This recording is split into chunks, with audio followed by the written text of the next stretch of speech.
well. How are you? I'm good. These chats are really meant to be informal and more like profile, more Okay. so of a, professional in our field. Why don't we start maybe with you saying a little bit about yourself and how you ended up in the position that you're in now? Okay, sure. So I started off way back. I went to university and I didn't really know what I wanted to do. I knew that I like sciences and I went into biology, but my biology that I understood was always, like cells and, Mm. genetics, things like that. And when first year biology was very similar to that. But then in second year, there was an ecology course that I took and I just fell in love. Like it was, being out in the field and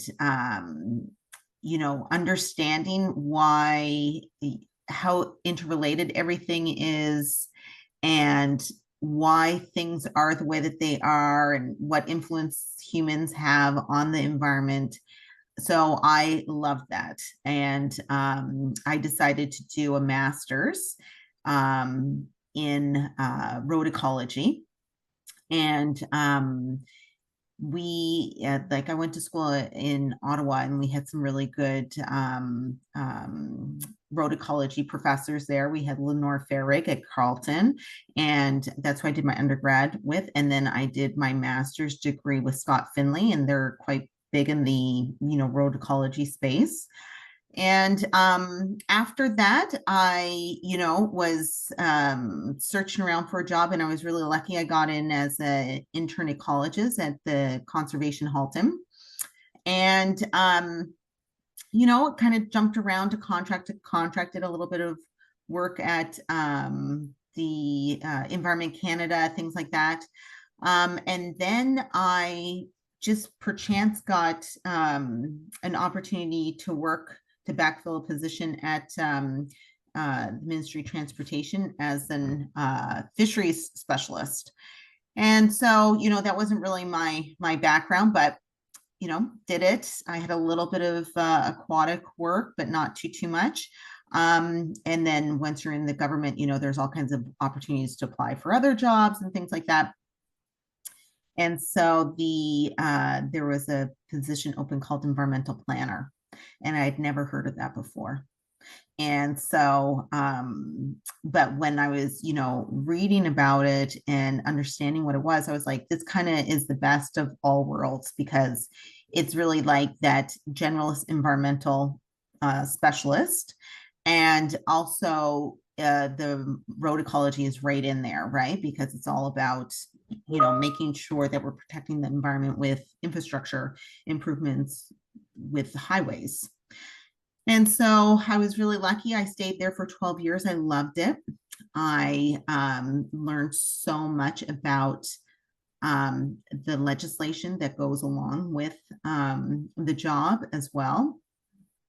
And I then decided to go from the public sector to the private sector.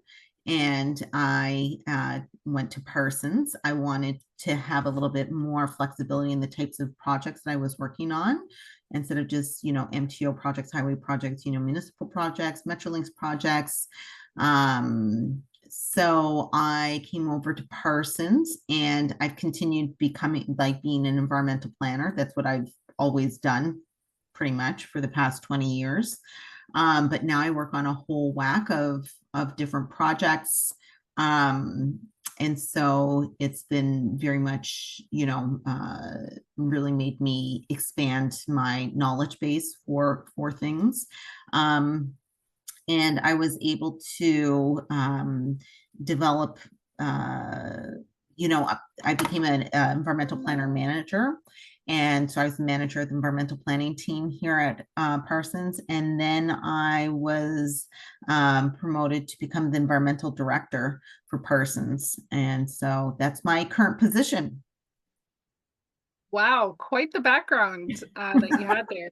It seems to follow the same trend as most people that I speak with, which is I wasn't totally sure what I wanted, or I thought I knew what I wanted. I took that one class in my undergrad and fell in love, and then that was the end of it.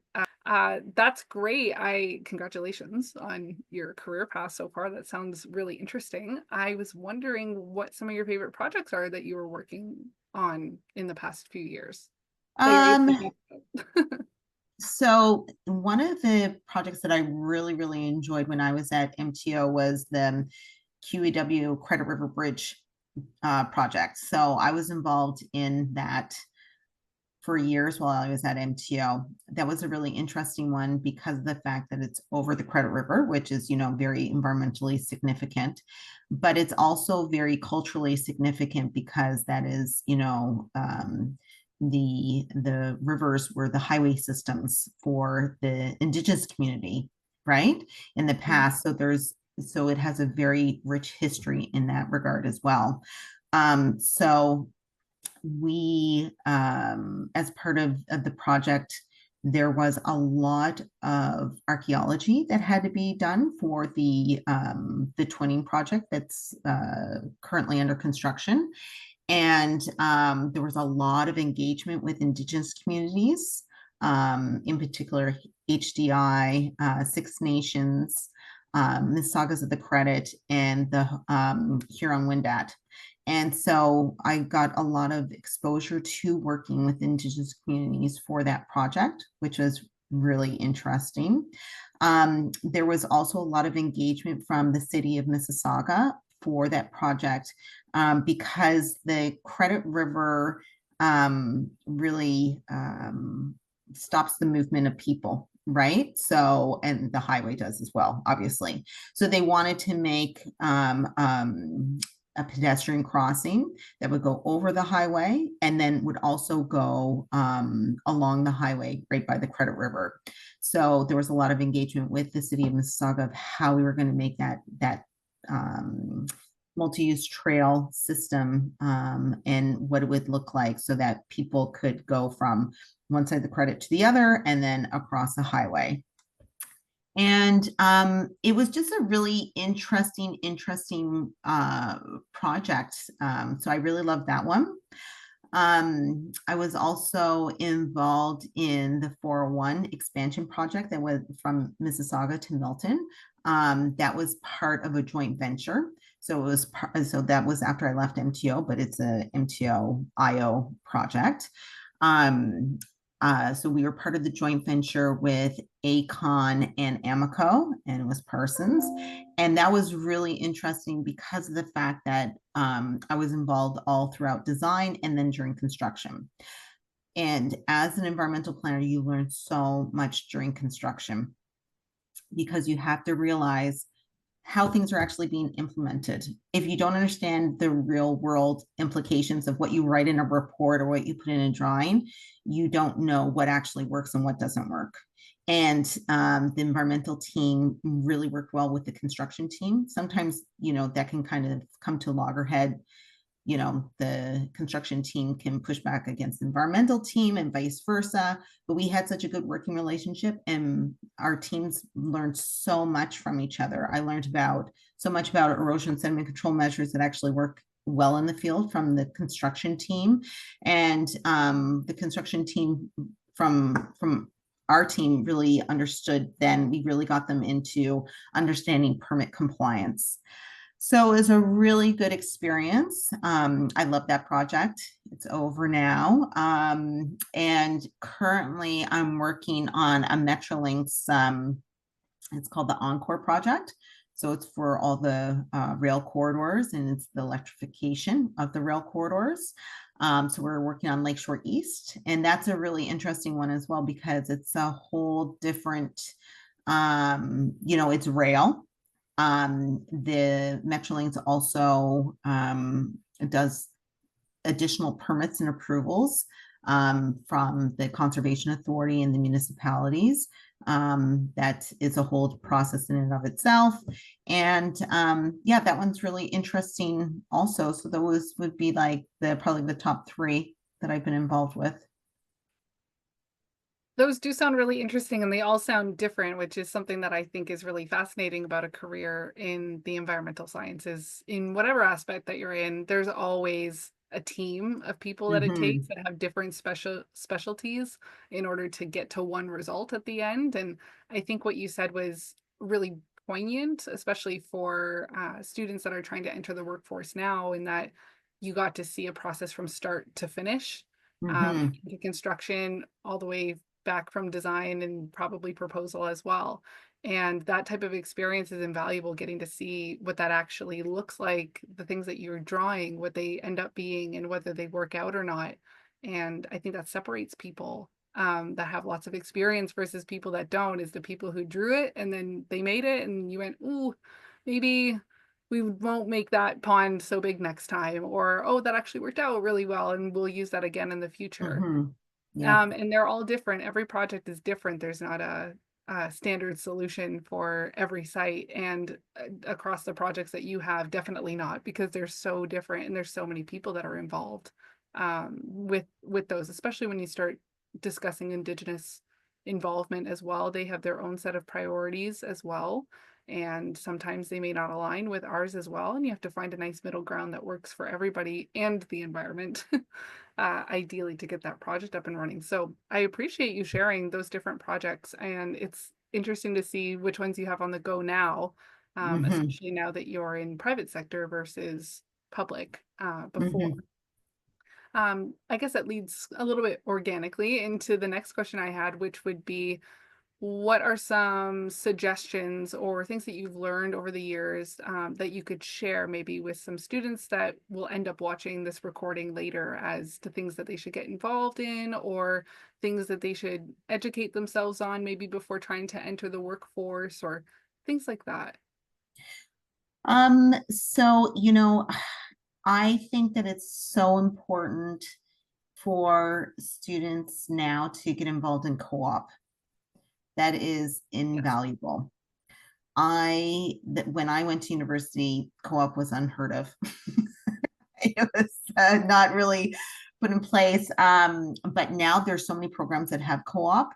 When I was at MTO, I developed program with some other people there, that would go out to the universities and get co-op students, and then they would run our wildlife monitoring program. So it was, we would put up wildlife cameras at, escape ramps, wildlife fencing, and then they would go out into the fields and they would download the information and we would record if animals were using it, and then they would use that for their co-op paper at the end.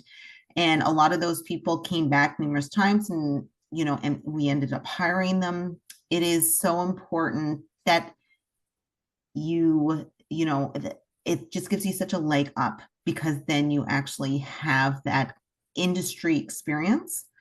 You can do numerous co-ops at different businesses as well, and then you have a network for yourself also. So I would say co-op is really important.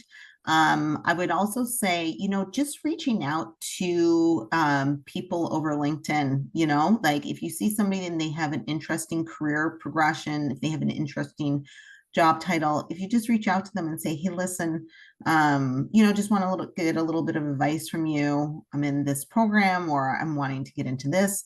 Most people are pretty open to communicating, especially with students, because they remember how hard it was for them to get their foot in through the door, um, and so those are things, just don't be afraid to, put yourself out there a little bit as well. And then there's always typically there's like industry days at universities as well, where people come and put their, they go out and they put together a like a booth at the university. Go out and just talk to people that are going to those as well. See what kind of projects they do, what the company services, things of that nature. So those would be things that I would suggest for early career individuals. I Agree to all of those, definitely. That experience component is invaluable on your resume, but also I think for your growth in your career to understand what it is that you want out of a position, because you may think that you want something that's field work every day, all day, and then you get into a position like that, and maybe that's not the right fit for you after all. Hmm. Or maybe there's more technical skills that you want to develop that when you look for a place you want to settle down in, they can offer you that type of career growth. So I definitely agree that that experience is invaluable, especially getting experience at different places because everybody does something different. And even if they do the same thing, they do it a little bit different. And the people you work with are different and have different experience. So Hmm. for sure, for sure. I think in addition, going to conferences, if you're able as well, is always good. I know Source to Stream has a pass every year that is only for the networking event on the Hmm. thing. So those types of things I think would also be beneficial because I did that. And then I made some Hmm. connections when I was there that then led to jobs later on. So putting yourself out there in general, but getting that experience component too, more than just volunteering Hmm. is helpful. And everybody's very friendly. I can attest Yes. to that. Just cold reaching out and ask me if you'll be in a career chat, even though we've never met. Everybody Mhm. can seem very friendly too, which is great. Um, we are flying through this actually Oh, today, good. which is great for a Friday. Some people take a little longer than others, so that's why I carve out the hour just in case. But sometimes you're just efficient and you know what you want to talk about, which is nice too. Uh, I that's kind of the end of my questions. I just kind of wanted Okay. to little chat, but if you had anything else that you wanted to add, then now would be the time, I suppose. Well, why don't you tell me a little bit about Bluebird Environmental? Sure, yeah. So it's an organization where we provide environmental education for all ages, and the goal is to Okay. make it accessible and engaging because a lot of it can be very technical and Mm-hmm. dense and in papers that use a lot of jargon that is a little bit confusing if you don't have some schooling. So the goal is to make it accessible and get more people interested and educated in the environment. And so we do programming all the way from kindergarten to grade 12 in classrooms, in workshops, and then there's a bunch of free resources online as well. Oh, that's great. Yeah, yeah. Yeah. Okay. Well, I think that, if you don't have any further questions, that was great. And I hope that this is useful for somebody out there. I'm sure it will be. All it takes is one person. We've had a couple reach out. I've done ones before, this one with you, of course, and I've had a Mhm. couple people reach out and be like, "Oh, I had no idea like what fluvial geomorphology was, or I had no idea that this was what this career path looked like." So Yeah. I appreciate your time so much. Thank you. I'm sure you're very, very busy, and it was wonderful to meet you and get to chat with you. Well, have a good rest of your day. Thank you so much. Take care. Have a great weekend. Thank you. You too. Bye. Bye.